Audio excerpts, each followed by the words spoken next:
In this video, I plan on explaining to you why I have my rifle set up the way I do, why I'm using different barrel profiles, that compensator, these safeties, whatnot.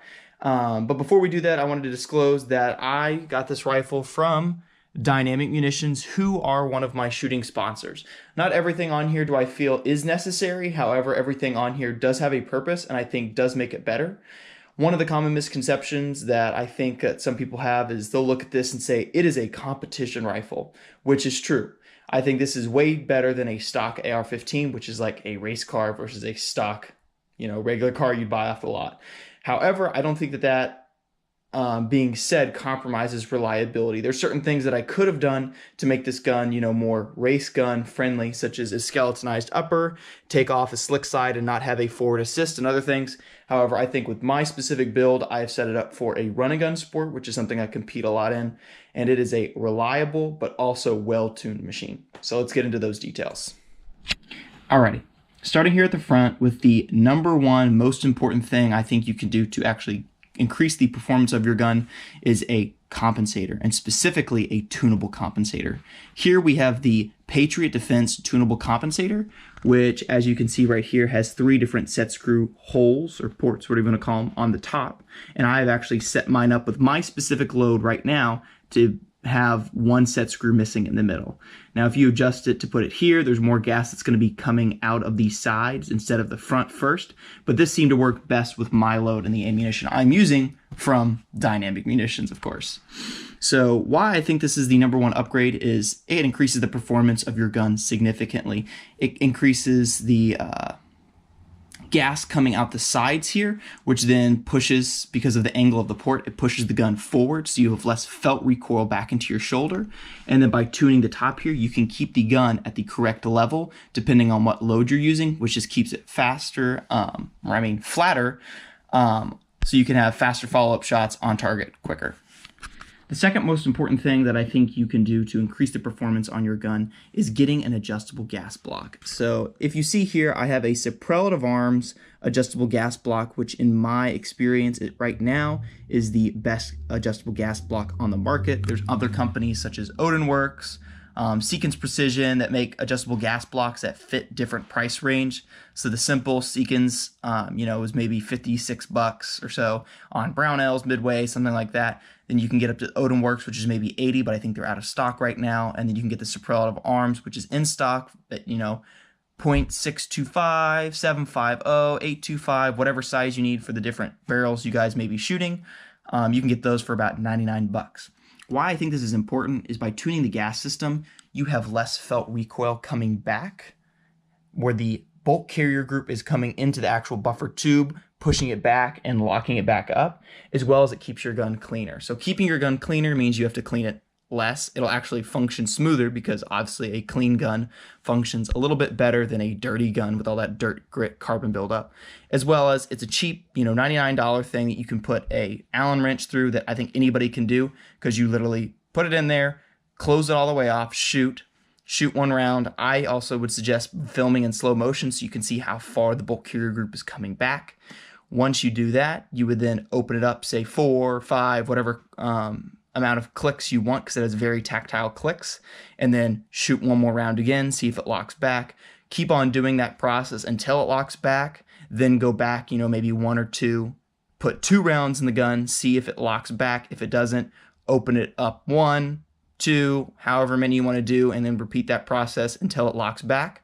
Once it locks back, if you want to leave it there, that's fine. However, the more you shoot, the dirtier it's going to get. And I would suggest also opening it up 1 or 2 more clicks on top of what's already acceptable, just for reliability purposes. But that's for you to determine. Alrighty, moving on to our third item, I'm going to lump in actually the buffer spring, and bolt carrier group all into one kind of category as number 3.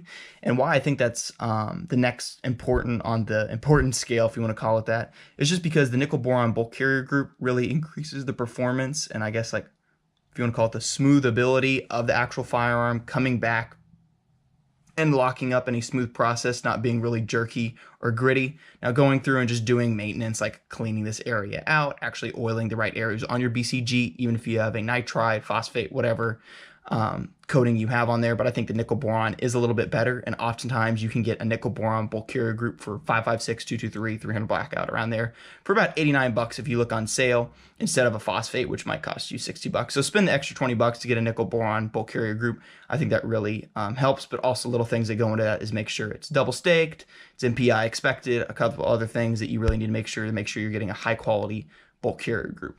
Now, talking about the buffer in relation to the bulk carrier group, the buffer, you can tune that so you don't have less felt recoil, so that whenever this bulk carrier group comes back, it's not slamming into the buffer tube, causing that rifle to, hit into your shoulder, I guess, a little bit harder. Now, things that you can do to combat that, there's other systems out there, such as the ArmSpec.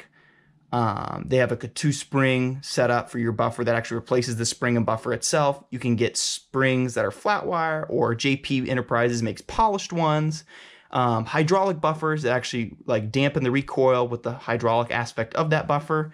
However, if you just go through and then use just a standard, Springco Blue or Springco Red, which is a plus 10% power spring like I'm using in here, that is going to be the cheapest option with just an H or H1, H2, whatever you need for your system buffer with a nickel boron bulk carrier group. I think it is going to work fantastic. It's going to minimize how much recoil you have felt into your shoulder by allowing this bulk carrier group only to come back enough that it's not slamming against the end of the buffer tube.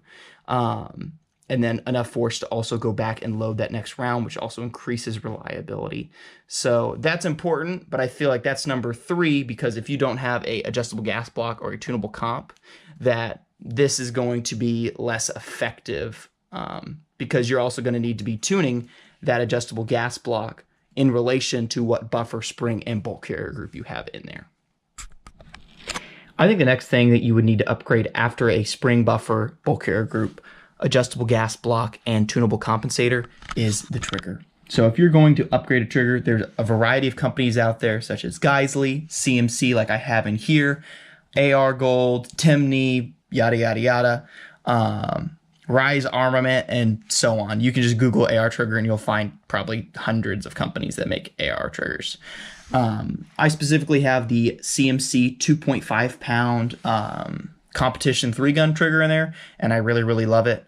I think that's kind of important because it has a quick reset, and having that quick reset and nice trigger, poundage, 2.5 pounds, not like 8 or something else. It allows me to have quicker, faster follow-up shots. And since I've already tuned the comp, gas block, BCG, buffer system, that this is the next thing to upgrade, because everything else is ready for me to have those faster follow-up shots. Now I need to be able to do that with a quicker trigger. After the trigger, I think a lot of these upgrades are kind of minuscule. They do have benefits. However, if you're trying to ball on a budget, like I said earlier, these are not necessary upgrades. However, I think they do help you, especially in certain competition scenarios. So at certain matches, they might require that I'm, shoot weak shoulder. So if I'm a right-handed shooter, that means that I need to shoot everything, switch my rifle to my left shoulder, and then use my left hand to pull the trigger, so on and so forth. So if I'm going to be doing that, other things that you might want to consider is if I have a malfunction or the gun has to start in that position, I then might have to take off the safety on this side. So if I'm using my left hand, I would then need the safety on the right side of the firearm. Or I would also need an ambidextrous charging handle if it is unloaded. So little things like that. I'm currently using Radian accessories. That is Radian. And I'm using their Raptor charging handle and the Talon ambidextrous safeties with the long on the left side here, and then the short on this side. And the reason for that is if I'm going down at a 45 degree, which I have these set up for, and I'm shooting here, I don't want this to go full 90 degrees and then dig into my hand. So I have that set up with a small so that it doesn't touch my hand at all. But it's not saying that I can't, switch my thumb over and adjust it this way, and vice versa if I was to use my left hand. But if I'm at a scenario where I need to charge this, I then have it where I can pull it on this side as well as my traditional way on this side. So the next upgrade I would do on your rifle, if you're going to, is get the Magpul bad lever. There's a couple other companies that come out, like Phase 5 Industries, that actually has a replacement bolt catch instead of this 2-part system that uses a screw that could potentially come out.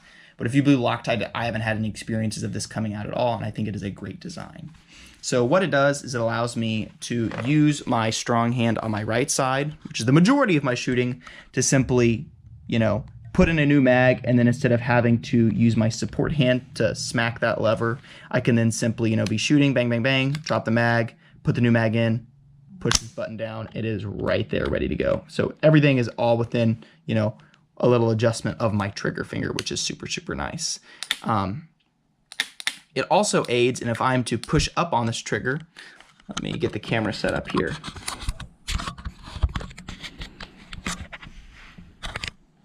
If I am to push up on this, I can then pull back on the charging handle, and it allows me to lock back this very easily instead of kind of having to do a two-part system where I'm having to hold it here and then pull back and get it to lock back that way. So the Magpul bad lever also functions where if I'm doing a left-handed reload, let's say that I'm here, if I need to and I put in this new mag, I can then simply insert it in the gun and then hit this lever, like that. And then I would load the gun instead of having to put it in here and then like hit the back here or do the charging handle. So it does make left-handed reloads for a right-handed shooter a little bit quicker as well. And I guess the last thing I'm going to discuss is just lumping a couple other parts on the gun together. So one of those would be a Magpul extended magazine release. What this is it just helps me make sure that I don't miss that. However, even on mil spec, since it's right there, I don't think this is a necessary upgrade. It's just kind of ensuring, kind of like a mag well on a gun, that if I wanted to press that magazine, I can. However, the negative to that is that let's say that I'm, flipping the gun over, I could potentially hit it on a rock or something, and that could drop the magazine a little bit. So just be aware of that issue. It hasn't ever happened to me, but I know other people that it might have happened to, or it did happen to. Another thing would be the grip here. Obviously, people have different hand sizes and different grips are going to work for them. That's why I'm not using just an overall Magpul gun or whatever. I kind of find that you need to go to a store, so go to a local gun store and try out an Ergo, a Magpul, an MOE Plus, which is like a rubberized, a Hex Mag, and various other grips that are out there. One thing that I talk about with the stock, so I'm using a Hogue overmold stock, is that there are different buffer tube sizes. There is mil-spec and there is commercial. Now, knowing which one you have makes a big difference, just because if you don't, you'll actually have a wobble on your stock here, wherever mine is actually really tight. And I think that matters because whenever you have that recoil impulse, if you have a little play in your stock, the gun's gonna kind of move around a little bit, which takes the gun off target just ever so slightly, but that little amount really starts adding up when you're trying to tune your gun perfectly. One of the other things that I guess I would talk about here is barrel. So having different profiles of barrel depending on how much shooting you're going to do. There's other companies like Dynamic Munitions. We have very, very high quality stainless steel 416R barrels at different lengths. But fluting is one way that you can actually increase how quickly your barrel cools down. So if you're shooting a lot, that really matters. But also drop the weight. So if you have a pencil barrel profile versus an H-bar or heavy barrel, that's going to drop a significant amount of weight. Also having things like lightweight aluminum, fore ends, handguards, whatever you want to call them, I think matters. I've also used electric tape to mount a charging, not a charging handle, my bad, a cleaning rod here just in case malfunctions happen, which I've never had to use. However, it's good to have that equipment, especially in our run and gun matches where if you have a malfunction, you can't go back and resupply, and you have to be able to fix that in the field, or else you would DNF the rest of the stages. So carrying that on there, I'm carrying a little extra weight just for reliability's sake.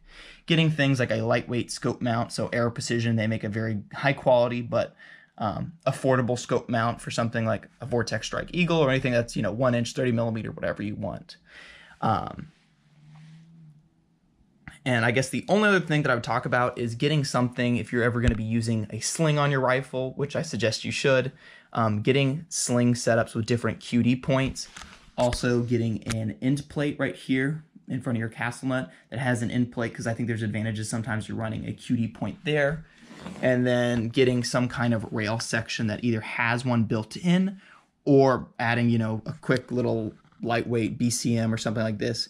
Key mod or M-lock, QD point either here in the rear or at the front of the gun, wherever you want it. But I think overall that is kind of my rifle setup. Also, if you're going to be running scope covers, a little quick tip is I used electric tape to just cover it so that they don't come off, and I can easily just know that they're going to stay there, and then I can flip them off if I want to keep my lenses clear. But thanks for tuning in. Hopefully some of this information was helpful to you guys in building your AR build. And if you want to start any, comments or discussions, I'd be more than happy to get back to you as soon as I can. And then we can just discuss about certain builds, different types, if it's an AR pistol, whatever it may be. But thanks for tuning in, and stay tuned for more comments. Don't forget to subscribe and hit that little bell on the right-hand side to get notifications when I post more videos.